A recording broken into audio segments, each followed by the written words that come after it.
Boy, when I think I've spoken to everyone, Pamela Heyman comes along and just blows my mind away. Talk about the power of women. Her mind is so strong, but yet she's so humbled and thinks like it's just second nature. This woman started at an early age developing that mindset that take no prisoners, I'm going to get it done. Yeah, I'll prove you wrong.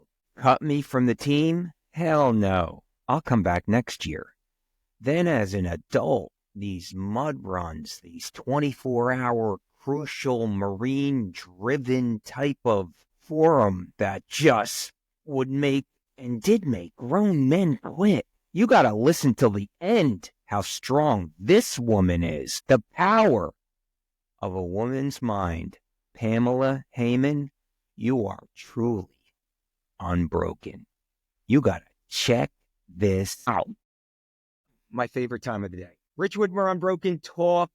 I'm the detective of finding individuals that just blow my mind. And this lovely young lady, Pam Heyman, before I can't wait to give her the mic, she came across my path.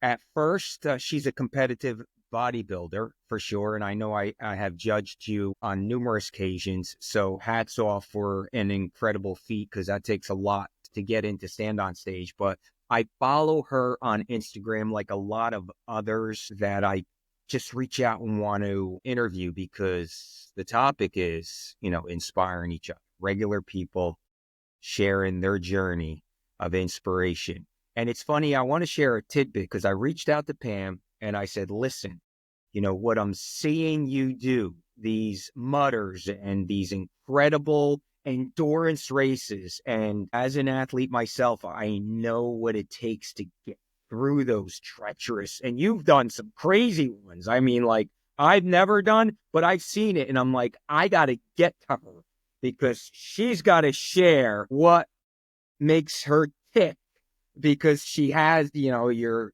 career driven and all this, a regular woman. And she comes back to me and she says, Rich, I don't really have, anything incredible, exciting to say. And I'm like, what?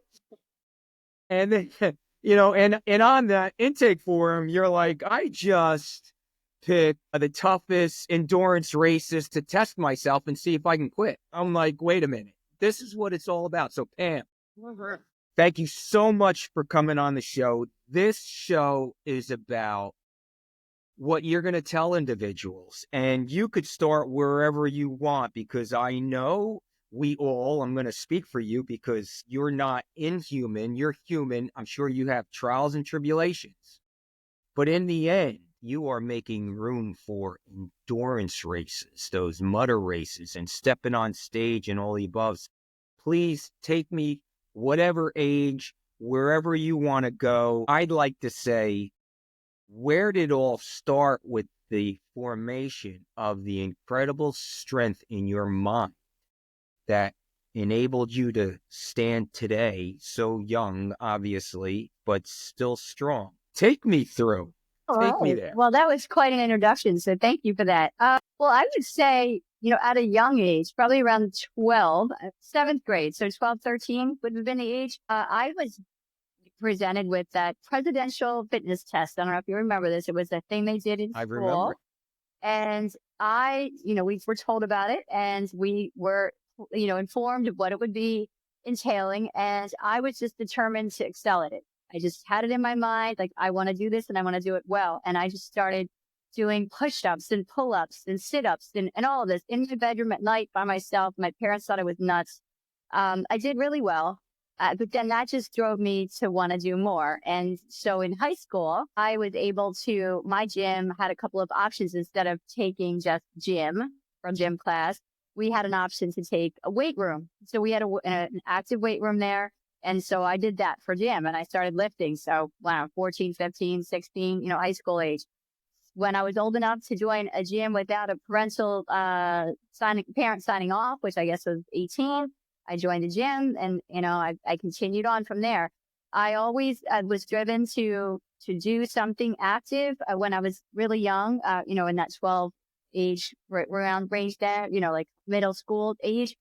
I was playing all different kinds of sports through like CYOs. I went to Catholic school. And then in high school, I didn't play sports really because I always wanted to, but I was always pulled in a direction to do something else. I was the oldest of three girls. My parents both worked. Like they would need me to come home after school to watch my sisters. So I would start something and then I'd end up having to leave it because I'd have to go home. Eventually I was old enough. I got a job because I wanted a car. So I wasn't able to engage in sports then. So as an adult, all along I'd been lifting pretty much since that teenage, the age range I'd mentioned. And as I became an adult, I just was driven to find opportunities to challenge myself. So in like 2013, I think it was, I found out about this mud run. It was an obstacle course race. That's their OCR, what they're called for short. It was the local one called the Down and Dirty. I did it with some friends, and I was just, when I was running and climbing over things, I was just so inspired, and it was like an exhilarating feeling for me. And I loved it. And I'm like, I want more of this. So I started looking for more, and I found Spartan, and I've done a number of Spartans. Spartans, just a big. So you continue, and I gotta interrupt Yeah. because the story is, I mean, I see where the discipline just kept building. Yeah. But I want to spin it back a little Sure. bit because this is the important part. If you don't mind, I mean, I'm not going to guess that age. What age are you right now? I am 55. How old are you? 55. I'm 59, so I got age on you, but for what you do is incredible. So let's spin back for that fitness test because, this is really where the sleeves were rolled up and your mind started to develop in reprogramming, or actually, I'm not going to say but programming towards that discipline, respect for the dedication you're doing. Prior to that, any brothers, sisters, or anything within your family? I have two sisters that I grew up with my mom and dad, and then I have some siblings on my biological father's side, but we did not grow up together, so I don't have the same relationship with them. But the sisters I grew up with are both younger than me. I was the oldest. Okay, so prior to you hearing about the fitness test, and this is under the age of 10, that was like 8, 9, somewhere like there.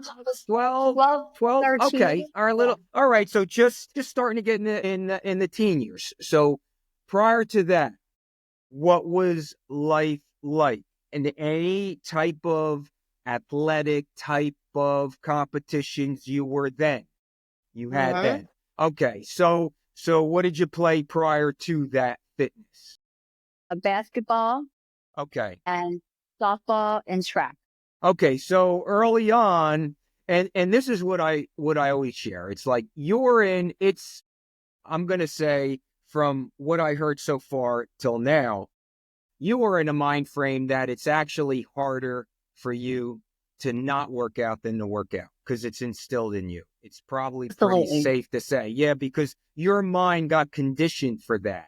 So then I ask, at an early age, your mind started getting conditioned because of sports, which we know and I love. I'm a big advocate of sports specifically because it's mind, body, soul, body physically. You're learning, the commitment, pushing yourself, testing the ability, working with others, developing that sense of, I got to wake up and run and work out. So it started developing with you all through high school. Anything you want to share that you went through as a child that was difficult times, friend group, anything specific that you had outside of the sports? Did you have any conflicts or anything? Easy friend group?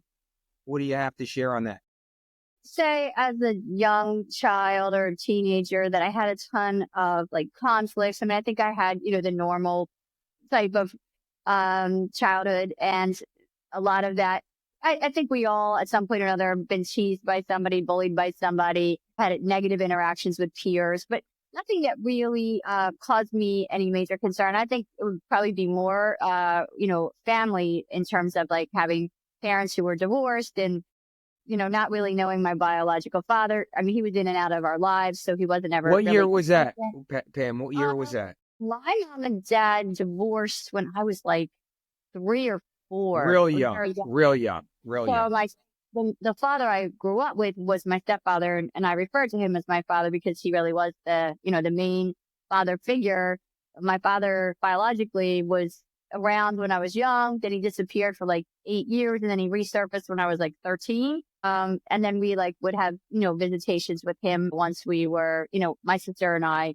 My youngest sister is my mom and stepdad. So my other sister, the middle one, we would visit with him. And, we honestly was like meeting him for the first time because we were so little when he was around previously. And then, it was a lifetime of off and on with him. So that was the So was really strange thing. mentally? I mean, was that mental challenge? And how about for your younger sister? Was she active? Same mindset with athletics, such too? Both sisters, actually. My middle sister played basketball, and my youngest sister was a cheerleader. So everyone was involved. And I will say my dad, and that was my stepdad, but I call him dad. I remember the first year I tried out for the softball team, and I didn't make it. And by the way, I know today a lot of especially community sports, they'll just everybody can join. And that's great. It's a community sport, but there's something to be said about when you try out for something and you don't get it. You know what that's like, Hey, what it feels like. can I say I'm growing up in the same era? There is a Yeah. winner and there is a loser, Yeah. and you don't get a participation because Right.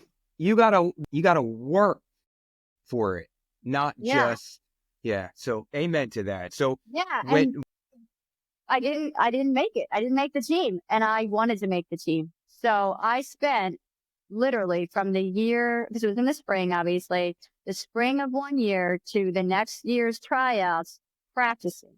My dad like hooked up this makeshift ball that hung from a string in the basement so I could go practice, swinging, and we would go outside and he'd throw the ball to me and he I made gave the you team. support, he gave you the support. And what do you thinking back then, you know, Mhm. and I mean, describe from a mental standpoint you received, this is so powerful when, you start to reconditioning your mind to people that want to become better and try to stop doing things that's the obvious is I want to get in better shape, or I always go through, addiction or being a better parent or so. But having that mindset on so many years, some people are in that negative mindset for 20, 30, 40, 50 years, and then they want to make change and they're hoping it happen overnight.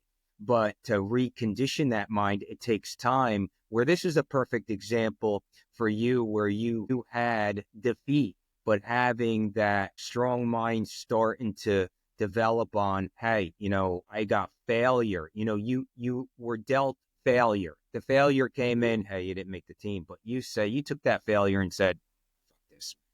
I'm going to bust my ass and get it. So you got after it and you got on the team. Continue the Mhm. journey from there. And that was before high school. That was high school.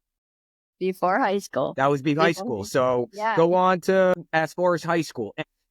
Things High school. outside of sports, meaning whether it's personal with family or something that really beat the shit out of you, that you could share how strong your mind is that you went and persevered. I would say nothing really that relevant. I think more happened after high school. So Take when me I got through. my, college, great.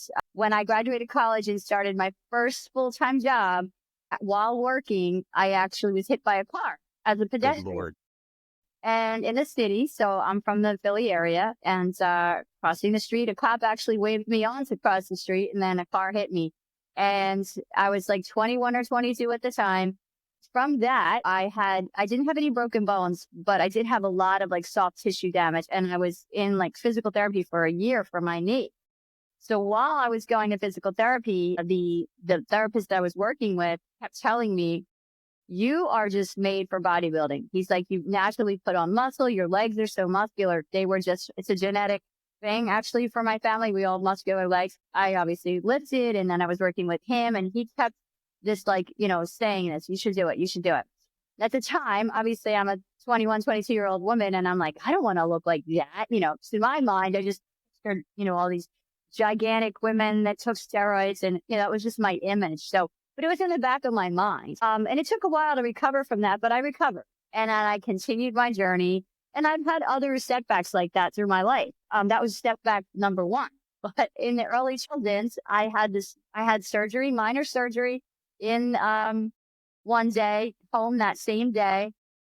A couple of days later, I was in excruciating pain. And I thought, well, did somebody leave? Like, did the doctor leave like an instrument inside? I didn't know. I just knew what I felt was not good. Took myself to the ER. And then I ended up finding out I had multiple blood clots in both my lungs. Oh, Somehow shit. there was a clot. I don't know. It traveled through my body. I ended up having clots in both lungs. Somehow I walked myself in there. This to me is, that was really rare because I know so many people who've lost a family member just to having one clot. I had Right, multiple, right, and they were right. lodged in my lungs. And I was very healthy, obviously. And at the time I was 40, and I remember them saying to me, you're here, you've got clots in your lungs. And I'm like, well, I'm not dead. So I guess I'm okay, Wow, right? I'm here. wow, wow. And that was quite a recovery because it was 7 days in the hospital of them monitoring me, like making sure they had to, like, I'd be on heparin. You're there on heparin. And as they get your levels to where it needs to be and you can return home, then you go on a blood thinner at home. But then that has to be monitored every so many weeks with So blood. that's brutal in 40. So at 40, a significant other or kids, anything at your life I've been married. I'm divorced. I don't have kids. no children. Okay. No children. I do have doggies. They, I have two Understood. dogs. Understood. My kids. They're a handful too. So, Yeah, yeah. so as far, I mean, I'm glad I'm talking to you because you hear the Yeah, word it could have clot been and dead. that's like, yeah, that is, could be the end. Yeah. Mike, drop the mic. So what do you feel? I'm listening, getting hit by a car, turning that into a positive, having the thoughts of competing on stage, no issues regarding the kind of question then, maybe not any issues, but painkiller addiction or anything during that, strong enough to be able to get through and move forward. Then surgery and driving yourself, handling the news. Were you married at the time? No, but the man I was married to, we were together then. He worked night work and he was already like nowhere near home when this had You happened. heard So, this. Handling so, yourself. yeah. So the strength, come on, man. I mean, the strength of a mindset. I mean, just take a step back and you hear yourself. That in itself, individuals getting hit by a car, the opioid, the issues, the pain, you shrug that off and you take it. I'm going to step on stage at some point in time. Maybe, I mean, I'll have it. And Yeah. now surgery and moving forward. Where do you feel you owe it to? What's making you tick to keep that focus? I think my mindset is this. Nothing has broken me yet. And that was part of your show, the Unbroken theme there. I have routinely, as an adult, tried to look for different sports activities that I'm going to try it. It's going to be really hard, but I'm going to see if I can successfully complete it or is it going to break me? And there's been a couple of events that I have participated in that I kind of thought I was going to be done, but I did it. I completed. I have yet to fail at any of the things I've tried. Now, did I complete some of the races like in first place? No, but I completed the race. I was successful in getting it done. It's not so much about, in that instance, being first place. It's about me being able to do something that I set out to do that's really challenging and many, many people can't do.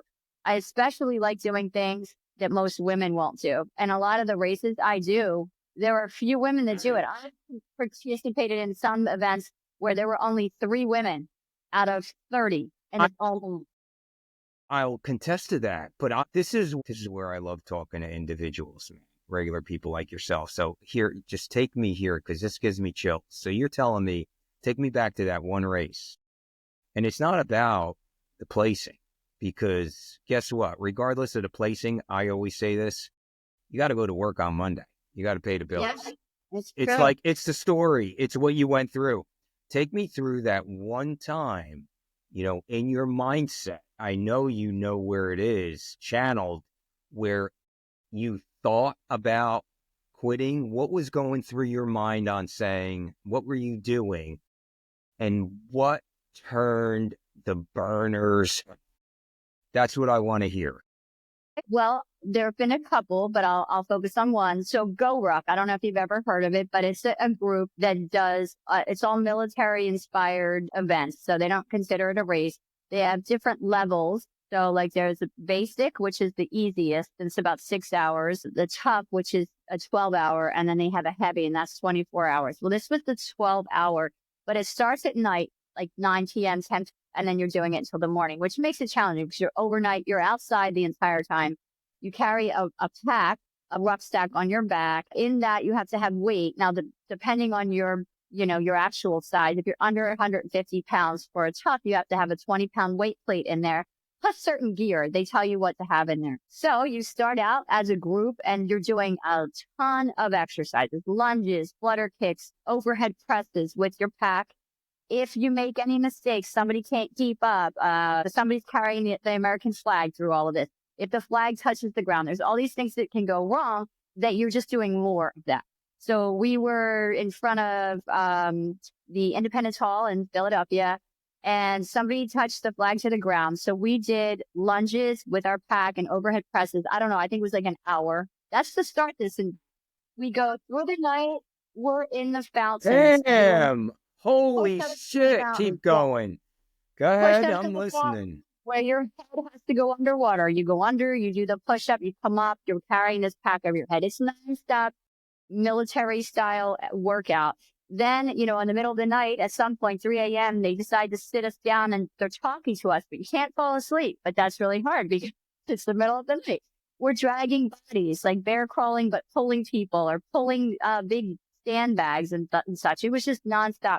In the morning is when I almost quit. Now, mind you, there were 3 women there. In the early on, one guy quit. Somewhere and through the course of the night in the fountain, another guy quit. Then morning time, they have a deck of cards. So it's 52 cards. Every suit has an exercise, and you have to go through the entire deck of cards and do. So if it's a king or a queen, this many reps. If it's a 10, obviously it's 10 reps, etc. Until we finish it, and there's a time limit to it. But if somebody else, same thing, if they mess up, and there was a guy who couldn't lock his arms out when he was doing an overhead press. So we had to keep doing more of that. And I was in so Holy much shit. pain at this point. Like my back was killing me because my pack was rubbing against it. So I had like ripped raw skin. And I almost didn't make it. I turned to my friend and I said, I don't think I'm going to be able to do this. And we're so close to the end. And I looked around and no, obviously another guy dropped at that point, right? So now we have 3 guys gone, but the 3 women are still That there. has to be an adrenaline, though. You seeing somebody drop that's not you, of the opposite sex. Holy shit, Pam. What kept me going was this. I Tell looked me. around and I thought, I have to get back to where my car is anyway. Now I can, this is what What I was is thinking. that? My car is all the way down the other side of the city. Now I can quit and walk my behind all the way down there by myself, or I can hang in, finish this, and then I'll go down there with all these people. Why would I leave now and have to Amen, do that by man. myself? That's So I stayed. incredible. I did it. I was so proud of myself for doing it, especially knowing that the 3 women made it and the 3 guys left. And when I say one of the guys in the middle of the night, he was jacked, man. He looked like a bodybuilder. He was like big, tattooed, muscle. And he was like, I'm out. And I was like, what? I'm only Wow. 5'2" and 118 pounds, like size doesn't matter necessarily, but you don't expect that necessarily that somebody in that kind of condition would Yeah, just quit. that's super conditioned, man. That is that Yeah. is and kudos. I mean, man, are you serious? That I've seems since done, yeah. the inspiration on listening. So it's obvious, and I'm going to give you a chance to give advice of just to master the mastermind. But your mind is so strong. It's incredible because it started at such a young age. And I so can relate to it. The interview's not about me, but having the same it's kind of the same start of a mindset. And then I wrestled. So that mind Yeah. frame, that conditions you just get stronger and stronger. So then what was that before the surgery or after that major surgery you had? No, that was after. That was a few years And you do ago. this after the friggin' surgery. So this is Yeah, why I'm sure the surgery was extremely difficult, but I'm sure the mindset was, let me get out and get back to work. I for mean, sure. yeah, And in 2020, I did another go ruck, much harder. It's a 50 mile, you're starts at incredible. 9, started at 9 p.m. and we had until 5 p.m. the next day to finish it. You had to hit certain landmarks. We covered on foot with a pack on your back the entire city up into Montgomery County. I don't know how familiar you are with Philly. And you had that amount of time to complete it. I was in at that time very sick. I had a lot of female health problems. I ended up having to have a hysterectomy. This was October of 2020. I had a hysterectomy in December of 2020. I had essentially a swollen abdomen as if I was pregnant just from the problems. And it was really a struggle, but Shit. I did. And the same thing. There were only 3 women that did this 50-mile thing. One had to drop out, but the other 2 women, me being one of them, finished. We finished in about 17 hours. We had 20 hours.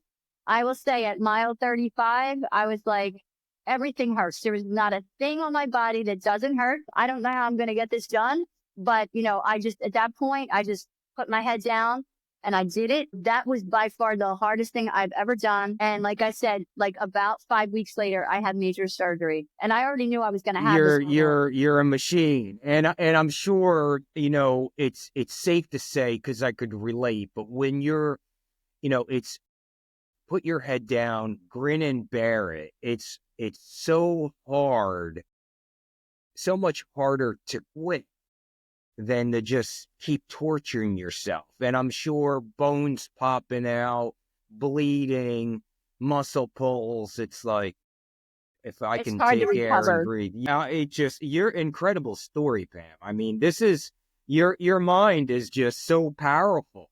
So what's in the horizon for you? What's next from an athletic Well, standpoint? I am definitely. I'll get back to competing again in bodybuilding. I'm sort of in a maintenance phase. I'm still Mhm. counting macros, but like maintenance level macros.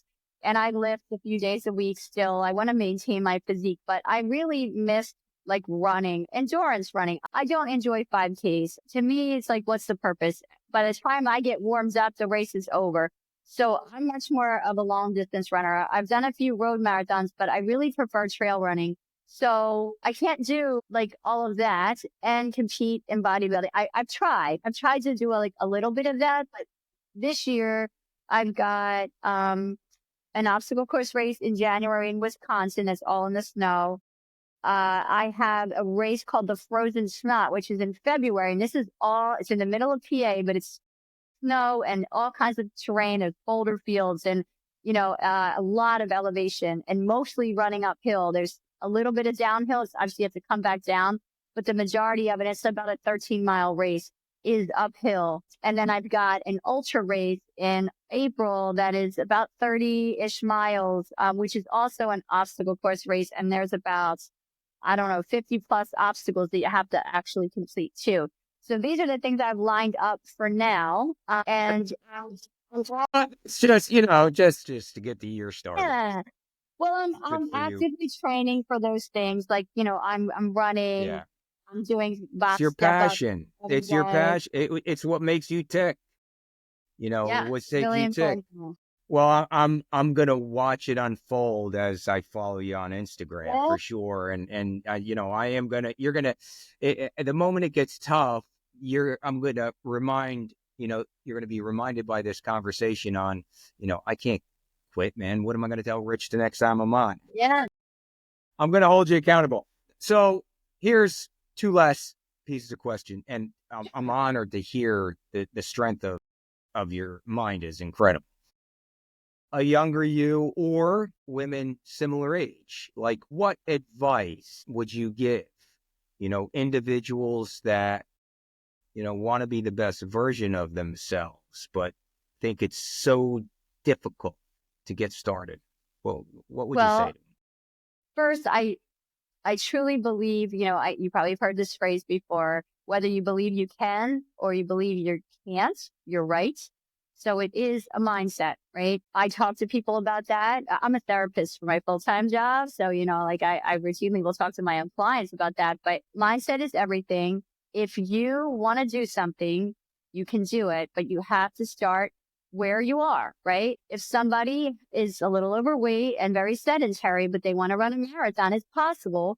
You can't expect it to happen tomorrow, right? You have got to go through the training. I would encourage people to connect to others who do that work themselves, a higher coach. Even there's running coaches out there. There's Mm. personal trainers. There's coaches for bodybuilding, right? There's always going to be experts doing it. Connect with friends. Recruit a friend to join you if you're uncomfortable doing it yourself. I know I'm always, and I have people who reach out to me. I am always willing to talk to people who want to do the things that I do. I'm happy to help people as they go along. I think we should do that generally. I think as women, we absolutely should do that. It's a shame that so many women are fearful of doing things on their own or worried that they're not going to be good enough or, just afraid to maybe compete in something where it's mostly men. I sort of live in that world where there's more men You doing this stuff. embrace that. You embrace that, man. My I attitude could is like, tell. I don't care. I'm going to do it. I may not be the best at it, but I am going to do it. No one's going to tell me otherwise. And I'm not stopping. I mean, someday maybe I'll find something that I can't complete, but I will give it my best effort. I'm not going to just quit. If that happens, and then so be it. Then I've found something that I couldn't complete. In the meantime, I'm going to go into everything as if I can tackle it and complete it. I have one life. And that's this. I would also say this to other people, men or women. You get one chance at this. Do all the things because you don't get another chance to come back and say, well, now I can try that. No, now's the time. Each day we're getting closer to whatever might be the end for us and make the most of it. You want to look back on your life and say, wow, look at all that I did. It's not all about working. It's about the things that bring you joy or the things that challenge you. I always am looking for a challenge. That's also great advice. Baby steps, and it's a mindset. So the Yeah. last question, which is pretty fitting for you, the unbroken symbol, does it have any deep meaning for yourself describing on your mindset? I mean, that's kind of a loaded question, Yeah. right? I honestly, it's funny because I will routinely say, is this going to break me? I'm going to give it a try. This could break me, but I'm going in and I'm tackling it like I'm going to overcome it. And so, yes, it does mean something to me. And I think with effort and training, and the right, like you said, mindset, we can overcome anything. Whether it's like a personal, setback. I know illness is sometimes not always in our control, but we can try to make adjustments to our habits if that's, something that's going to improve our situation. Life is challenging, right? Relationships will weigh us down. I refuse to let anything pull me down. When I have a bad day, I tell myself, all right, you're going to be sulky and moody and everything. You get today to do that. Tomorrow you get up and you start fresh. That's And awesome. that's worked for me. I mean, I've been married twice. I had 2 divorces, very difficult first marriage, but here I am. And that was the same mindset I had then. Like you get one day to lay in bed and cry and be unhappy and let the world feel like it's coming down on you. Tomorrow you get up and you start fresh. It's a new day. That's fantastic. Pamela, thank you so much for coming on You the are show. What very a welcome. great, what a great, strong mind. So I'm going to be following you soon. Just stay Yeah. true to yourself because you will always be unbroken. Thanks again. Thank you so much. I appreciate you having me on and it's good to chat. You're welcome.